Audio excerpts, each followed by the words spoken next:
Hello, I saw your question on discussion board. Seems to be this part B. You're asking about calculate the sample correlation coefficient R. So, you click here and you get this data. Well, first part you had to select the correct graph of this data.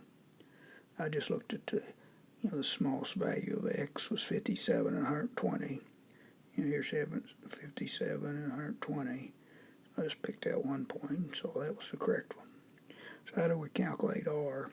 Well, I know use StatCrunch. If you click on that little icon there, and it'll come up and say open the data in StatCrunch, and it pulls it right in here. You don't even have to type it.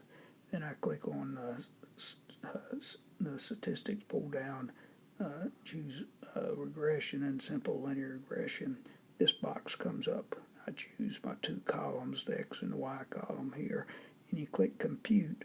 It gives you all kind of information, but right here is the one you're asking about, the correlation coefficients 0.04153. Could do it by hand, but with this much data, you either want to use StatCrunch or the calculator. Hope this helps.